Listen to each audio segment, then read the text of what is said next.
하나님의 말씀 마태복음 1장 18절부터 25절까지의 말씀입니다.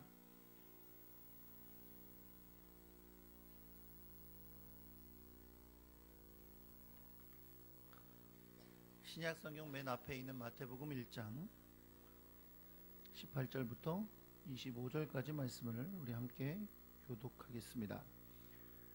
예수 그리스도의 나심은 이러하니라. 그의 어머니 마리아가 요셉과 약혼하고 동거하기 전에 성령으로 잉태된 것이 나타났더니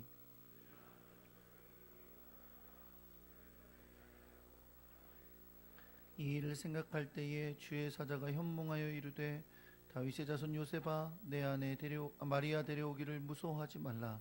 그에게 잉태된 자는 성령으로 된 것이라.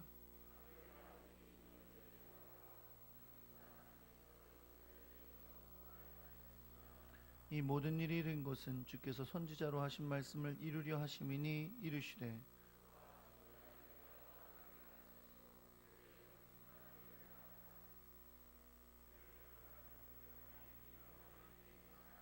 요셉이 잠에서 깨어 일어나 주의 사자의 분부대로 행하여 그의 아내를 데려왔으나 동침하지 아니하더니 나음의 이름을 예수라 하니라.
알고 또 섭리하셔서 우리 송기춘 집사님, 김주익 집사님 우리 교회로 보내주셔서 감사합니다. 주님께서 사랑하시고 지금 인생 가운데 동행하셨던 귀한 아들, 딸 주님께서 붙들어 주시고 역사하셔서 하나님의 크고 놀라운 사랑이 더 깊어지게 해주시고 저 신앙이 자라게 해주시고 하나님 앞에 크게 쓰임받게 해주시고 행하는 곳마다 주님의 도우심과 인도하심으로 승리하며 영광 돌리는 귀한 가정 되도록 역사하시고 인도하여 주옵소서. 하나님, 성탄절을 맞이해서 우리가 하나님 앞에 마음을 다하여 감사의 예물을 드렸습니다. 우리가 예물로 다 주님께서 이 땅에 오신 귀한 은혜를 감사할 수 없지만 마음과 기쁨과 감사를 담아 드렸사오니 주님 받으시고 주님의 크고 놀라운 사랑과 은혜로 갚아주사 저들의 삶 가운데 주님이 주신 은혜로 말미암아 열매가 있도록 주여 축복하시고 역사하여 주옵소서. 힘들고 어려울 때 위로해 주시고 지혜가 필요할 때 하늘의 지혜를 더하셔서 이 세상에서 하나님의 자녀다운 승리의 삶을 살도록 역사하시고 인도하여 주시옵소서. 성탄을 맞이하여 주의 말씀을 듣습니다. 주님의 지혜로 깨닫게 하시고 성령의 감동으로 감동시켜 주셔서 주의 말씀에 순종하며 주의 뜻을 따라 걸어가는 믿음의 사람들이 되게 하여 주옵소서. 우리 주 예수 그리스도의 이름으로 기도합니다. 아멘. 할렐루야. 네, 제가 오늘 이렇게 보니까 성탄절이 되고 그래서 아주 반가운 얼굴들이 많이 계시네요. 굳이 다 얘기하진 않겠지만 우리 옆에 분들을 돌아보면서 인사하실 텐데 우리 메리 크리스마스 인사하겠습니다.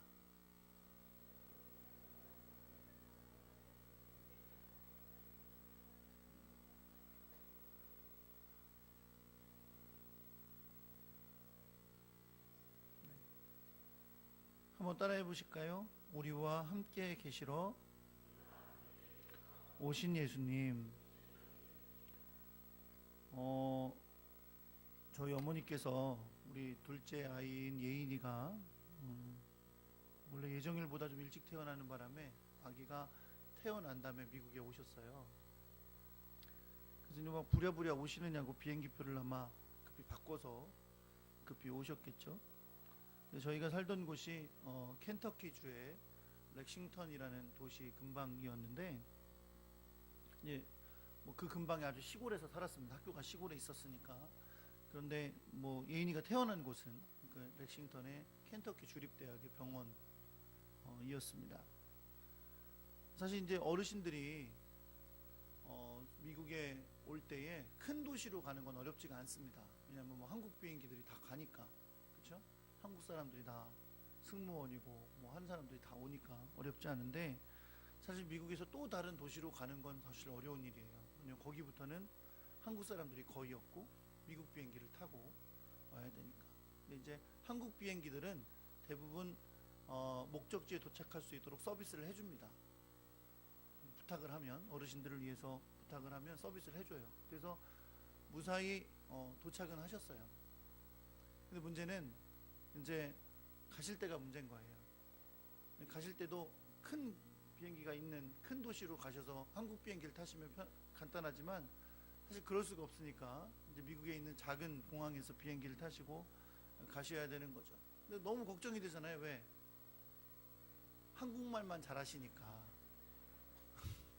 한국말만 잘하시니까 너무 걱정되는 거죠. 왜냐면 중간에 뭐 또 내려서 한국 비행기를 이제 갈아타셔야 되는데 이걸 어떻게 가시나 너무 막 걱정이 되는 거예요. 그래서 공항에 가면서 그래도 미국도 무슨 서비스가 있겠지 그렇게 생각하고 가봤어요. 가서 얘기를 했더니 그런 서비스 없다는 거예요. 왜냐면 자기들이 한국말을 할 줄도 모르니까, 그리고 영어를 해봐야 못 알아들으니까 이건 서비스를 해줄래야 해줄 수가 없다는 거죠. 서로 알아들을 수가 없으니까 해줄 수가 없다고 막 그러는 거예요. 어떤 젊은 여자 직원이.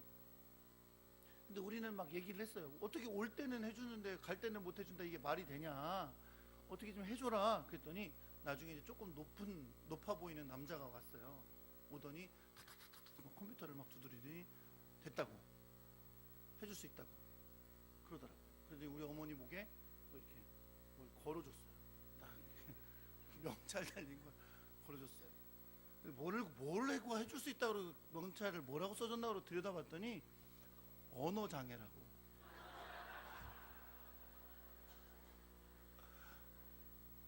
생각해보니까 그렇게 틀린 말도 아니에요. 그렇죠? 어차피 소통이 안 되는 건 마찬가지니까 차라리 말 못하는 사람 취급한 거예요. 그래서 어차피 말 못하시는 분들도 이끌고 인도해 줘야 될 거 아니에요, 그렇죠? 그러니까 막 이렇게 해서 어쨌든 지금 한국에 계신 거 보니까 그때 잘 돌아오셔서 계신 거죠. 어쨌든 그렇게 인도해 주는 서비스가 다 있어서 어려운 길, 힘든 길 가지만 어색한 길 가운데 인도해 주는 그런 사람들이 있었습니다. 여러분 우리 가운데 주님께서 오신 걸 믿으십니까? 우리가 사실 여러분 죄 가운데 방황하며 어디로 갈지 모르던 사람들이에요. 그렇죠? 어린 양, 그냥 방황하는 어린 양과 같은 우리들을 위해 주님이 오셨고, 지금도 우리는 주님의 인도하심과 도우심이 아니면 우리의 갈 길을 찾을 수가 없습니다. 주님은 우리를 죄 가운데 방황하는 우리를 구원하시기 위해 이 땅에 오셨고, 우리의 임마누엘이 되셔서 오늘도 우리와 함께 하시는 것을 여러분 믿으시기 바랍니다. 구약 성경에서 이스라엘의 역사를 보면요, 하나님께서 당신의 백성인 이스라엘 백성 가운데 함께 계시다 라는 것을 나타내주는 징표들이 있었어요. 예를 들면 처음에 이스라엘 백성들이 애굽에서 종살이 하다가 해방되어 광야로 나와왔을 때, 그때는 구름 기둥과 불 기둥이 있었습니다. 그렇죠? 낮에는 구름 기둥, 밤에는 불 기둥이 있어서 하나님께서 그들의 길을 인도해 주셨어요. 단지 그들의 길을 인도해 주신다 뿐만 아니라 사실 불 기둥과 구름 기둥은 뭐의 상징이에요? 하나님이 그들 가운데 계시다는 상징. 그들이 스스로 원하는 곳으로 가는 게 아니라 하나님이 그들 가운데 계셔서 하나님이 가라 하는 곳으로 가고 있는 거죠. 그러다가 시내산에서 율법을 주시고 성막을 그들에게 주셨습니다. 이제 성막, 특별히 성막 안에 있는 법궤가, 언약궤가 중심이 되어 그 언약궤가 있는 곳이 바로 하나님이 계신 곳이라는 상징이 되었습니다. 그래서 이제 구름 기둥이 성막 위에 머물게 되는 거죠. 그래서 이제 성막이 중심이 돼서 이스라엘 백성들이 광야 생활을 했던 것을 볼 수 있어요. 그래서 그것이 바로 하나님이 그들 가운데 계시다라는 걸 상징적으로 나타내는 것이었습니다. 그러다가 이제 솔로몬 왕이 예루살렘 성전을 건축했죠. 그리고 예루살렘 성전이 바로 그 안에 법궤가 있음으로 말미암아 그곳이 바로 하나님이 계시다는 상징이 되었습니다. 이스라엘 민족 가운데 하나님이 계시는 곳의 상징이 예루살렘이라는 도시가 되었고, 그 예루살렘 도시 안에서도 예루살렘 성전 안에서도 법궤가 있는 곳, 지성소가 바로 하나님이 계신 곳의 상징이 되었던 거죠. 물론 여러분, 하나님이 어떻게 그 안에 갇혀 계시겠어요? 그건 아니지만 하나님은 솔로몬의 기도 가운데 너희가 내 전을 향하여 기도하면 내가 듣겠다고 주님 말씀하셨고, 그것이 바로 하나님이 계신 곳의 상징이 되었었습니다. 근데 그럼에도 불구하고 우리는 이미 이스라엘 백성들이 어떻게 했다는 것을 알고 있죠. 그들이 하나님을 배반하고 우상 숭배하고 하나님의 명령에 불순종할 때 결국 그들 가운데 하나님이 계시다는 상징과 같았던 예루살렘이 심판을 받게 됩니다. 예루살렘 성벽이 무너질 뿐 아니라 하나님의 성전이 다 회파되고 그 안에 있던 모든 기물들은 빼앗기게 되는 그 아픔을 겪게 되죠. 그러니까 외적으로 말하면 성벽이 무너진 거고 성전이라는 건물이 무너진 거지만, 영적으로 말하면 그것은 하나님 앞에 불순종하다가 하나님의 심판을 받아서 하나님의 버림을 받은 것과 같은 모습이 되게 된 것입니다. 그 사실은 바벨론 포로 생활을 70년 동안 하는 동안 이스라엘 백성들은 사실 어떤 심정으로 그 시간들을 보내야 했냐면, 우리가 하나님 앞에 불순종하다가 하나님 우리를 떠나셨구나, 우리가 하나님께 버림을 받았구나 라는 심정으로 생활을 했었어야 되는 거죠. 바사왕 고레스가 칙령을 내려서 이스라엘 백성들이 다시 예루살렘으로 돌아올 수 있게 되었을 때도 그들이 처음에 했던 일이 뭐예요? 성전을 재건하는 일이었어요. 왜요?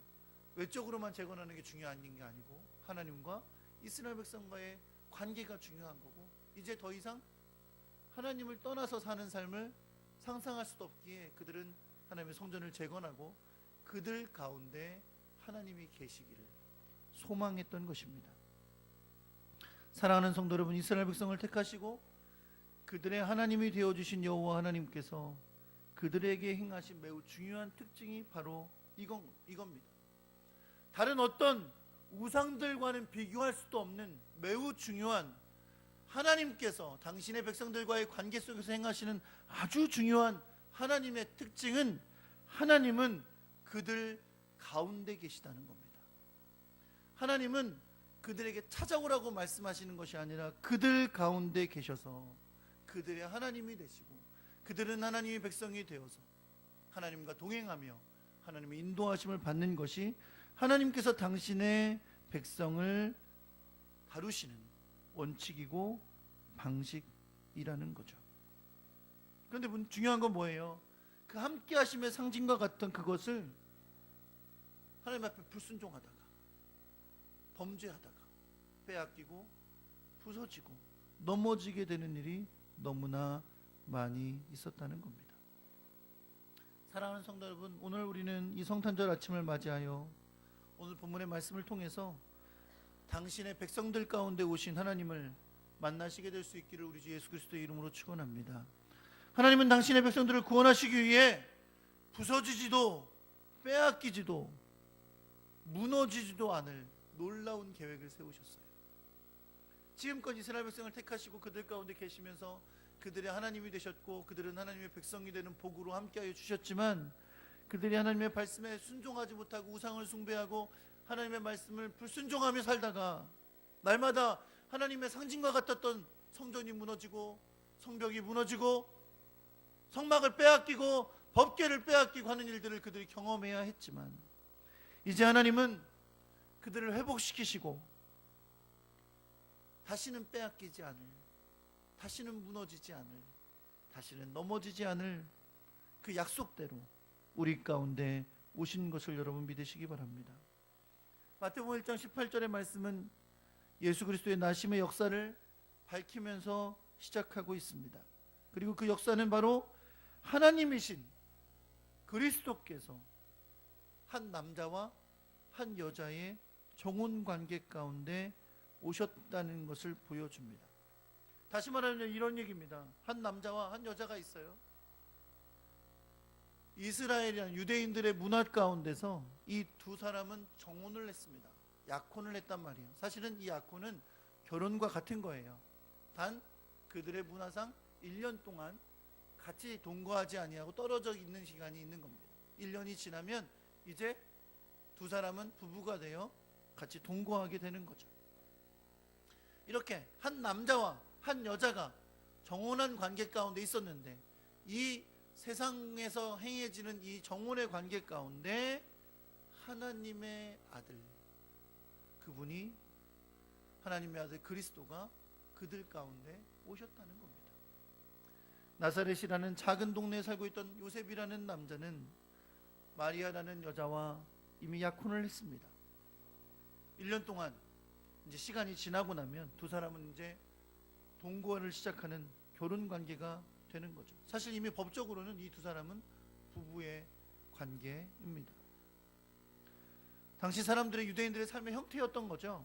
그 형태 가운데 그들의 삶의 현장에 하나님이 찾아오신 겁니다. 오늘 본문은 요셉의 이야기로 시작됩니다. 마리아와 약혼한 요셉은 어느 날 마리아가 아기를 가졌다는 걸 알게 됐어요. 소문을 들어 알게 된 게 아니라 마리아를 통해서 알게 됐겠죠. 그럼에도 이 아직 약혼 기간이 끝나지 않은 상황에서 임신이 된 이 여인과 결혼을 하는 건 온전하고 깨끗한 일이 아니었어요. 이것은 율법을 어기는 일이었고요. 사실상 이 일이, 마리아가 임신하게 된 일이 밝혀지게 된다면 이것은 불법적인 거로 여겨져서 마리아는 아마 율법을 따라 간음죄를 범한 것으로 여겨져 죽임을 당하게 될 것입니다. 그래서 요셉은 그것을 사람들 사이에 드러내지 않았습니다. 마리아가 그 고통 가운데, 죽음 가운데 빠지지 않게 하기 위하여 그녀와의 정혼 관계를 조용하게 끊으려고 했습니다. 이것이 당시 사회 속에서 일어난 일이에요. 그냥 객관적으로 생각하면 한 남자와 한 여자가 결혼을 하기로 했고, 유대인들의 관습에 따라 1년 동안 약혼의 기간을 지나고 같이 지내지 않아요. 그런데 그 가운데 내가 정혼한 여자가 임신한 거예요. 이건 세상 사람들한테 막 밝혀서, 아니 내가 결혼했는데 아직 1년간의 약혼 기간이 지나지도 않았는데 저 여자가 임신을 했어요. 이건 뭐 간음한 거죠. 불법입니다. 저는 저 여자와 결혼할 수 없어요 라고 만약에 밝힌다면 그냥 마리아는 율법을 어긴 여자로, 부정한 여자로 여겨져 죽임을 당하게 되는 그런 상황이에요. 그러니까 이런 상황 가운데 누가 오신 거예요? 그리스도께서 오신 거예요. 사람과 사람이 그들의 삶과 그들의 관습 가운데 결혼관계를 진행하고 있는 이 가운데 주님께서 그들 가운데 오신 겁니다. 그리고 우리는 무엇을 알고 있어요? 마리아가 임신한 아이는 부정한 관계, 간음한 관계로 인해 생겨난 것이 아니라 하나님이 그들 가운데 오신 것이다 라는 것을 우리는 알고 있습니다. 결혼관계를 조용히 정리할 생각을 하던 요셉에게 주님의 사자가 꿈 가운데 나타났습니다. 그리고 다윗의 자손인 요셉에게 마리아를 아내로 맞아 데려오는 것을 두려워하지 말라 라고 알려줍니다. 그리고 그에게 뭘 가르쳐줘요? 그녀가 잉태한 것은 성령으로 말미암아 된 것이다 라고 알려줍니다. 뭐예요? 너희와 너희 두 사람이 인간적인 결혼 관계 가운데 있었지만 내 아내가 임신하게 된 것은 하나님이 너희들 가운데 오신 것이다 라는 것을 가르쳐 줍니다. 또 한 가지 하나님이 우리 가운데 오신 것을 드러내는 한 장면이 바로 이 천사가 요셉의 꿈속에 나타나 그에게 마리아가 낳을 아이의 이름을 정해주는 것으로 나타나게 됩니다. 유대인들뿐만 아니라 이 세상에 사는 모든 사람들은 아이가 태어납니다. 한 존재가 생겨난 거죠. 그러면 뭘 해요? 이름을 지어줍니다. 물론 뭐 이름을 지어주는 방식이 나라마다 달라요. 중동 같은 나라는 보니까요, 이름을 아버지, 할아버지, 증조할아버지, 고조할아버지 이름이 다 붙었더라고요. 지금 부르는 이름은 맨 끝에 이름이에요. 자기에게 붙여진 이름. 원래 이름은 막 다 조상들의 이름을 다 붙여서 부르기도 하고, 이름을 정하는 방식이 다 나름 다릅니다. 그런데 중요한 건 뭐냐면, 그러나 분명한 건 아이가 태어나서 존재가 생겨나면 뭘 준다? 그에게 이름을 준다는 거죠. 그 이름은 존재를 나타내는 명칭이 되는 것입니다.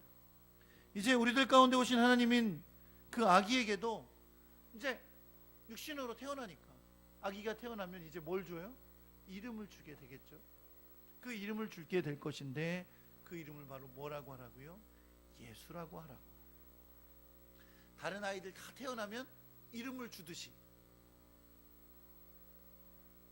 마리아에게서 태어날 그 아기에게도 뭐를 주라고? 이름을 주라고. 그런데 그 이름이 바로 예수라 하라고 정해주고 있는 것을 우리는 말씀 가운데 볼 수 있습니다. 여러분, 우리가 예수님을 예수 그리스도 이렇게 부르죠? 안 불러요? 네, 다시 처음부터. 자, 우리가 예수님을 부를 때 예수 그리스도 이렇게 부르죠? 그리스도는 구약에서는 메시아라고 부르는 호칭입니다. 기름 부음을 받은 자라는 호칭이고, 유대인들은 그리스도 혹은 메시아라고 부르면 하나님께서 보내실 구원자, 하나님께서 이 땅을 회복시키실 구원자로 다 인식하는 호칭입니다. 그 그리스도가 오시는 겁니다. 하나님의 아들 그리스도가 우리 가운데 오시면서, 우리도 그랬던 것처럼 다른 사람들도 다 그런 것처럼 이름이 붙여지게 될 거예요. 메시아가 오실 건데, 그리스도가 오실 건데, 기름 부음을 받은 하나님이 보내신 그분이 오실 거고, 하나님의 아들이 오실 건데, 그분에게도 우리처럼 이름이 붙어지게 될 거라는 거죠. 근데 그 이름은 천사가 전해준 이름이 돼야 돼요. 왜요? 그 이름은 하나님이 정해주신 이름인 거죠. 바로 그 이름이 뭐예요? 예수인 겁니다. 사실 여러분, 그 당시 예수라는 이름을 가진 사람들은 많았다 그래요. 왜냐하면 이 예수라는 이름의 뜻이 구원자라는 뜻이에요. 여호수아도 다 구원자라는 뜻입니다. 똑같은 이름인데 그 이름으로 불리는 많은 아이들 또는 사람들이 있었다는 거죠. 그러나 그리스도이신 그분께 붙여지는 이 예수라는 이름은 그렇게 흔한 이름이 아닙니다. 왜요? 그 예수라는 이름은 단지 구원자라는 그냥 그 명칭 그대로의 이름이 아니라 이제는 정말 그분이 온 세상에 죄로 말미암아 죽을 수밖에 없게 된 당신의 백성들을 위하여 오신 그들을 구원하기 위하여 오신 바로 그 이름, 위대한 이름, 능력의 이름, 생명의 이름이 될 것이기 때문에 그렇습니다. 다른 이름으로 구원을 받을 수 없나니 천하인간의 구원을 받을 만한 다른 이름을 너희에게 주신 일이 없습니다. 다른 사람도 다 가질 수 있는 이름 예수였지만 그리스도이신 그분이 가진 예수라는 이름은 구원의 이름, 능력의 이름, 생명의 이름이 된 것을 여러분 믿으시기 바랍니다. 그 위대한 이름을 가지신 예수 그리스도가 우리 가운데 오신 겁니다. 그리고 우리처럼 이름을 가진, 하나의 이름을 가진 그런 사람이 되신 것입니다. 오늘 본문 22절과 23절은 이 모든 일이 선지자를 통해 하신 하나님의 약속의 성취라는 것을 보여줍니다. 약속대로 처녀가 잉태하여 아들을 낳을 것인데 그 이름이 임마누엘이라 라고 하셨던 것처럼 그 예수 그리스도가 하나님이 우리와 함께 계시다는 의미를 가지게 될 것, 그것을 말씀하고 있는 거죠. 예수님을 임마누엘이라고 부르지는 않지만 예수 그리스도 그분이 임마누엘의 의미를 가지신 분이 되는 거예요. 하나님이신 그분이 우리 가운데 오신 겁니다. 우리와 함께 계시는 겁니다. 우리 가운데 당신의 구원을 베풀고 우리와 영원히 함께 하시는 겁니다. 그렇습니다, 여러분. 예수 그리스도는 하나님이 우리 가운데 오신 것이고 그로 인해 이제 영원히 우리 가운데 계시는 하나님의 역사를 확증하여 주신 것입니다. 이제 우리 가운데 오신 예수 그리스도의 오심과 십자가와 그리고 부활의 역사, 그리고 예수께서 보내주시는 성령 강림의 역사를 통해 하나님은 그를 믿는 자들에게 언제나 함께 해주시고 동행해 주시는 하나님이 되신 것을 여러분 믿으시기 바랍니다. 이 땅에 오신 하나님의 아들 예수 그리스도는 우리가 영생하는 하나님 나라의 백성임을 확증시키시는 분이 된 것이고 세상 끝날까지 우리와 함께하는 분이 되신 것을 여러분 믿으시기 바랍니다. 요한일서 5장 11절과 12절에 보면 이렇게 말씀합니다. 또 증거는 이것이니 하나님이 우리에게 영생을 주신 것과 그 생명이 그의 아들 안에 있는 그것이니라. 아들이 있는 자에게는 생명이 있고 하나님의 아들이 없는 자에게는 생명이 없느니라 라고 말씀합니다. 우리 가운데 오신 예수 그리스도는 우리가 지금 사망에서 생명으로 옮겨져 하나님의 백성이 되었다는, 우리가 지금 영생하고 있다는 것을 확증시켜주는 이름이 된 줄 믿으시기 바랍니다. 아들이 있는 자에게는 생명이 있고 하나님의 아들이 없는 자에게는 생명이 없느니라.